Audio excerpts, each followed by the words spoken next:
to set aside $10 billion.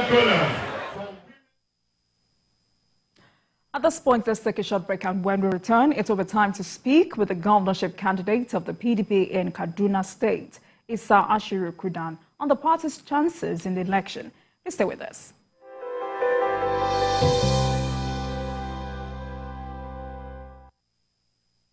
Welcome back. You're still watching Politics Tonight, digging beyond the headlines. And now to our interview with the guests of the day. I am joined by the governorship candidate of PDP in Kaduna State, Ashiru Kudan. We'll be discussing the party's chances in the election. Kudan is a former member of Kaduna State House of Assembly, representing Kudan constituency from 1999 to 2007. He was previously in the House of Representatives, representing Kudan Makafi Federal. Thank you, my sister, and good evening. Good evening to you too. Now let's start with politics in Kaduna State. How will you describe the race to the 2023 governorship election in your state? Very encouraging. I want to, first of all, thank you most sincerely for giving me this opportunity. The politics in Kaduna State is at its highest peak. We have been going around the nooks and crannies of Kaduna State to solicit for votes. We are at the first stage now, having consultative meetings with stakeholders and senior citizens of the state. We are done with about 21 local government. We have only 2 to go. After that, we'll move to the next stage, that is campaign proper. So far, so good.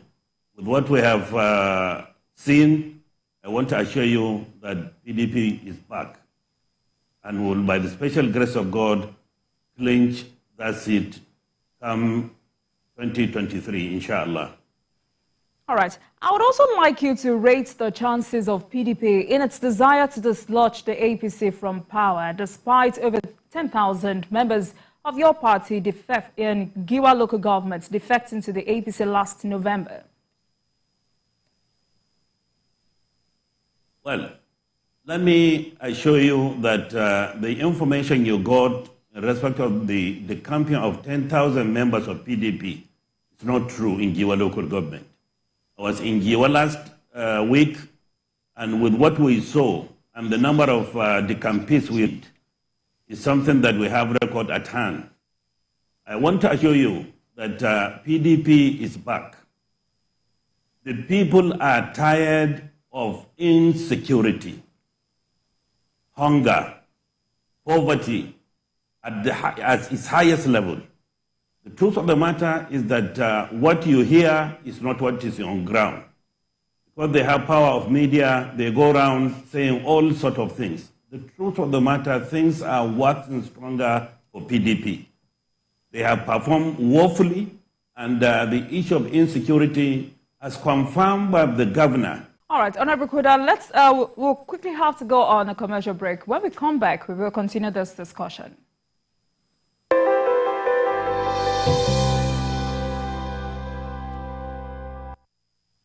Nigeria needs focused leadership to take decisive action to end insecurity, reposition our economy for businesses to thrive, and restore total peace in the land. Tinubu is the right man for the job. Through innovation and technology, he will reposition Nigeria for businesses to thrive. Nigeria will export more and import less. Tinubu will reposition the agricultural sector for food security and improve farmers' welfare. Electricity will be reformed for a brighter Nigeria. Health, education, and housing will be more accessible and affordable. Nigeria will be transformed into an entertainment powerhouse, a home of sporting achievement, and a renowned tourist destination. Tinubu's government will build a Nigeria where we prosper together. He has done it before, and he will do it again for Nigeria. For renewed hope 2023, vote Asiwaju Bola Ahmed Tinubu and Senator Kashim Shettima as President and Vice President of Nigeria. Vote APC.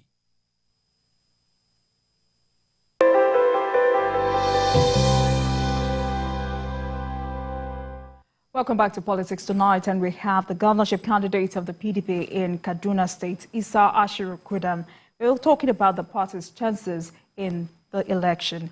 All right, let's go on. Now, I would like to know what gives you the confidence that you will win the governorship poll when you lost your local government to the APC in the 2019 election?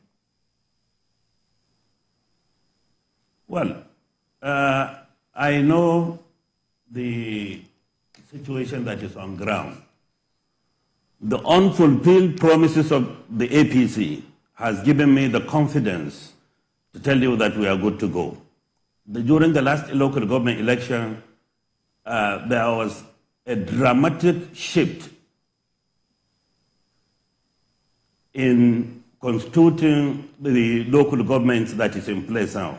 In my local government, I know I have won my ward, I have won my local government. And in my zone, we have the highest number of councillors in Kaduna State. In its totality, the total number of councillors we have as PDP is 120 out of 255. That is to show you that there is a dramatic change as far as the issue of PDP is concerned in Kaduna State.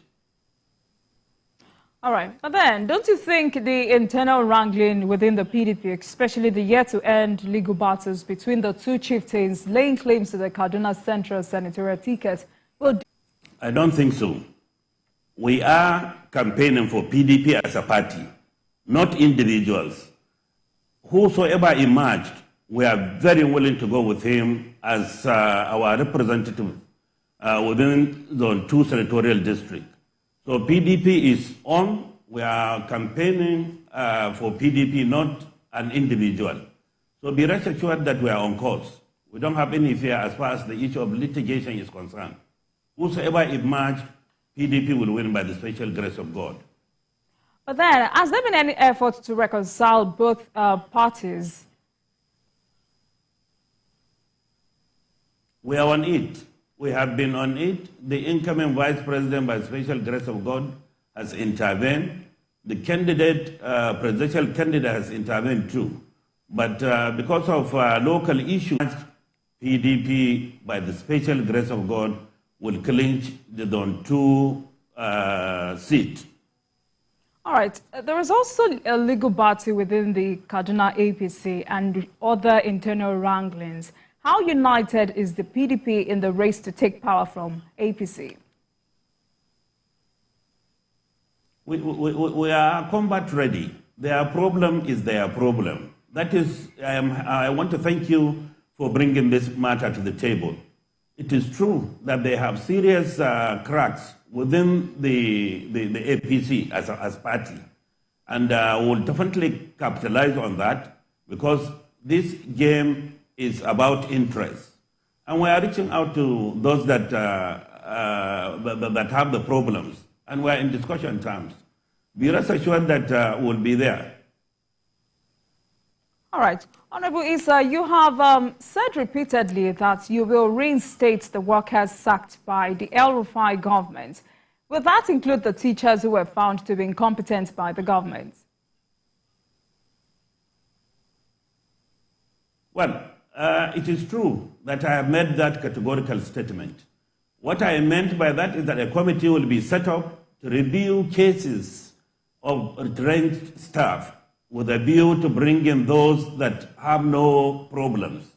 The issue of determining whether somebody is qualified or not qualified is there is a board of exams. Is a measure that is adopted to determine the training needs of employees. Where such deficiencies are established, the next thing that government is supposed to do is to embark of training and retraining of staff so that we will get them properly shaped to do their job. But where this is not there, and we don't have this required number of staff to man our schools, we don't have any choice than to do the needful in making sure that we continue with our studies in our respective schools. This issue of retrenchment, especially that of primary schools, has brought us back 20 years. And the situation is very alarming. It's unfortunate that some investigative journalists will have to be invited to get. The position of Kaduna in WAEG was number 10. But the present situation now is about 23 or 24, as was released by National Bureau of Statistics. So why are we? Are we progressing or retrogressing? All right, Honorable Kudan, I must tell you that we still have a lot to discuss on the program today. But at this point, let's quickly take another break, and I will be right back.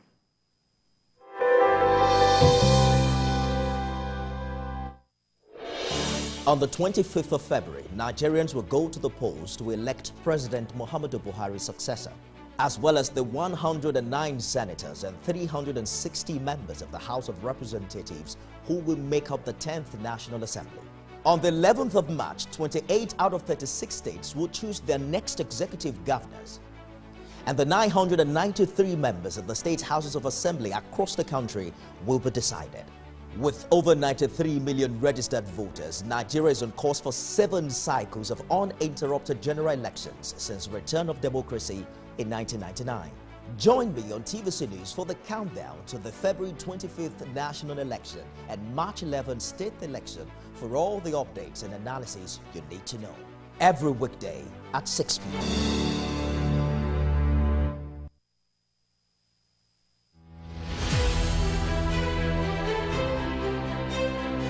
It's the most visited state in Africa. As the 5th largest economy on the continent, covering Lagos and its government is no mean feat. It's a busy beat.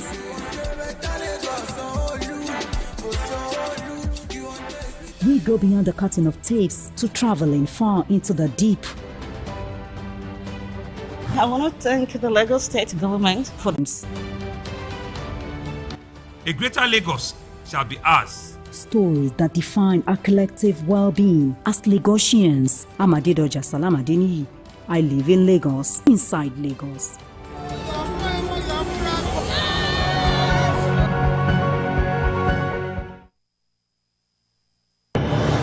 It's always a great morning on the TVC Breakfast Show. Thanks for joining us on TVC Breakfast. With the array of stories that matter and what's behind them. As you say, the first blow indicates the direction of government. Tell us what really is going on between your union and the federal government. Once it's generated, if you don't use it, it's waste. We are not even sure whether we have a strategy for security. Are you saying that there was nothing wrong in that? Was he the one driving the taxi? Answer the question. Reveal your morning with all you need to know. Like the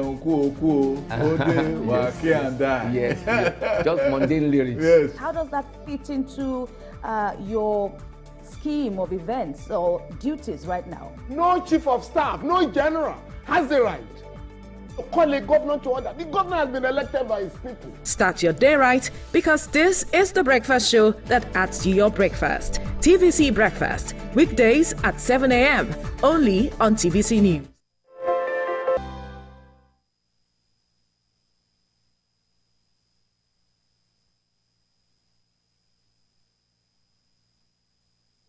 We're discussing the party's chances in the governorship election. All right. Now, let me ask you, if elected, what would be your disposition to the ongoing urban renewal project?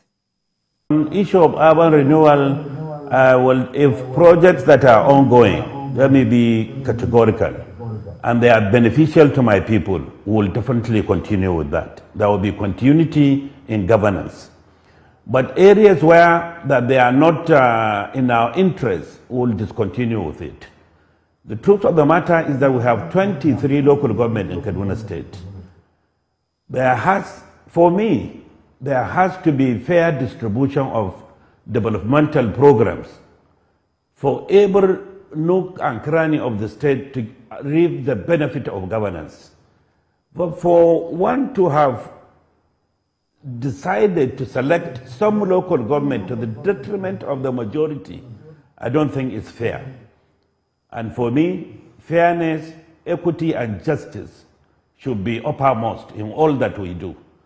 So I don't think it's something that we should allow it to continue.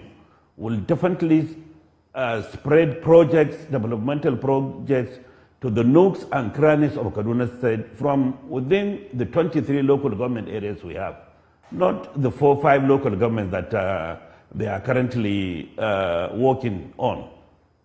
I'm not for that.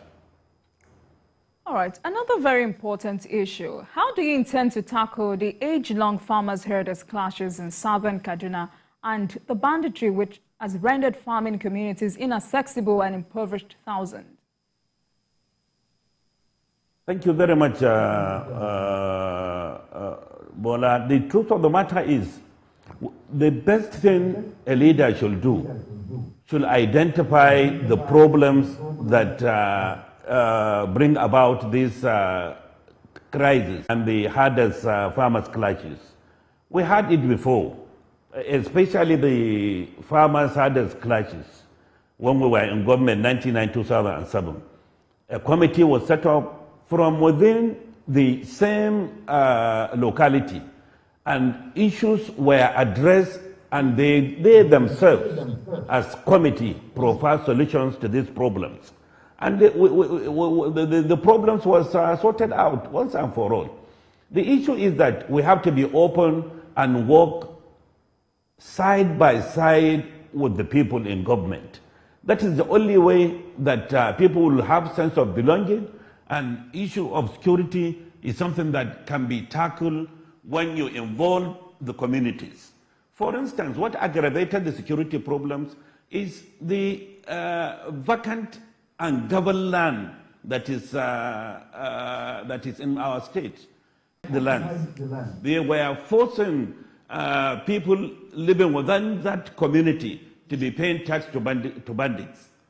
Should that be allowed to happen? So I want to assure you that issue of poverty contributed. Issue of unemployment is another contributory factor. Drugs abuse is one of the major contributory factors.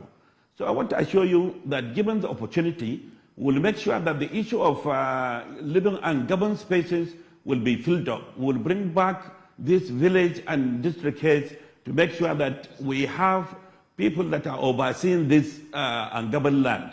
Number 2, we'll fight drug abuse head on. Okay. Please go ahead. We'll fight drug abuse head on because as I'm talking to you, we have started identifying major areas of these drug dealers. We will face them squarely as we are given the opportunity. And within no time, once these major hurdles are crossed, the issue of insecurity will be put behind us.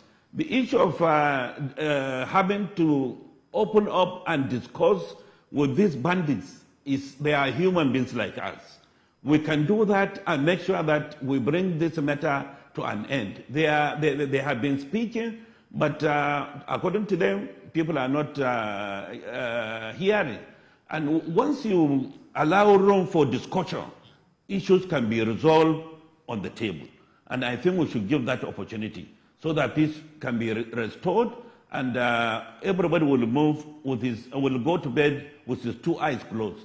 I want to assure you that we have we are prepared for this insecurity to be brought to an end, and will, by the special grace of God, bring it to an end. All right. Honorable Kudan, will you be willing to negotiate with terrorists should any kidnap of students or citizens occur if you're elected governor? So long as they will lay their arms down and face reality to come forward for discussion, there is nothing in discussing with them to bring this matter to an end. They are human beings like us.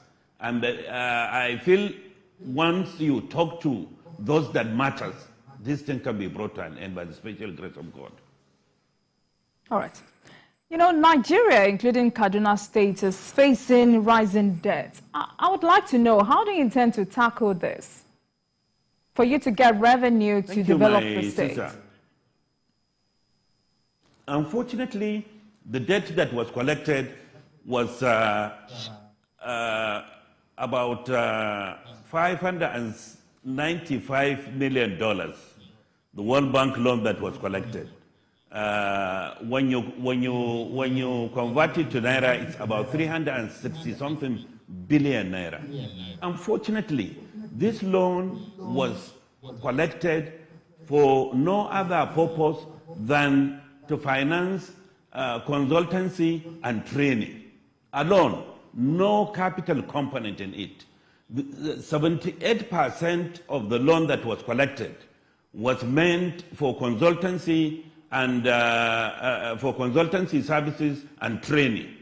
22% of the remaining balance was meant for semi-capital. What they mean by semi-capital is what I cannot tell.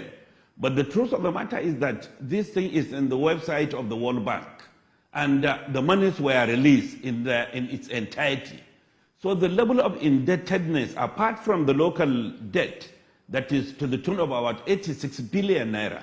And even in this year's budget that they passed, there was a provision of about 70 billion to be sourced to finance the budget. Put together, you are talking of more than $500 billion in the against the state.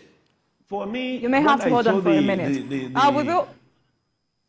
We will be going live, going for a live telecast of the state banquet in honor of visiting President Muhammadu Buhari in Lagos. But the program continues on other platforms.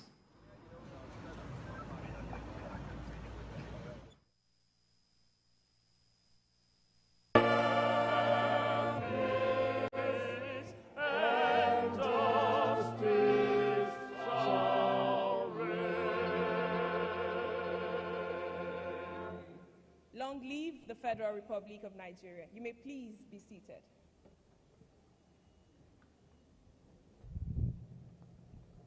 Your Excellencies, distinguished ladies and gentlemen, on behalf of the over 27 million Lagosians, we and the government, we excitedly welcome you to this state banquet in honor of the father of our nation, President Muhammadu Buhari, GCFR.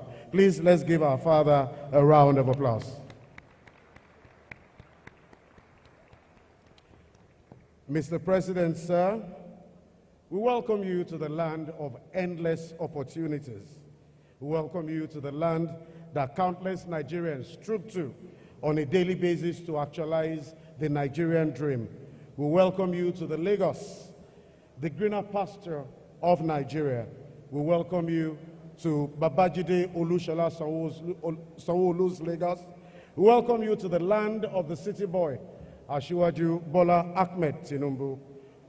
Your Excellency, we welcome you to the center of excellence and the state of aquatic splendor. We welcome you, Mr. President, to your home. Thank you for coming and God bless you. Please, let's give Mr. President a round of applause. Let's start by recognizing this man that is a national icon and treasure, a man who has brought respect back to our nation, Mr. Integrity, Mr. Accountability, a leader with an unquenchable love for Nigeria and Nigerians. This man has done infrastructure like no other, elder statesman, father of all, president of the most sophisticated and most populated black nation on the face of the earth, His Excellency President Muhammadu Buhari, GCFR, President of the Federal Republic of Nigeria. If you are proudly Nigerian, please welcome President Buhari to Lagos. I'd also like to welcome a first-class legal brain, one of Nigeria's most impressive legislative icons, great son of Lagos and national treasure. Is a cerebral ornament of doggedness and loyalty, a honorable that is truly and remarkably honorable. The Speaker of the House is a careful planner, is a prudent manager of resources, a man with an unavowed commitment to the welfare of his people, expert in corporate matters, is young, sound, charismatic, visionary, with an uncompromising determination to see Lagos rise. He has revolutionized housing, education, infrastructure, healthcare, to mention but a few. Some call him Mr. Rice Mill, some call him Mr. Red and Blue Train, some call him Mr. Lekki Deep Port, some call him Mr. Incident Commander, some call him Mr. Governor of the Center of Excellence and State of Aquatic Splendor. But we call him our own Mr. Celebrable, Mr. Babajide Olushola Sanwo-Olu. Please, let's give our governor a round of applause.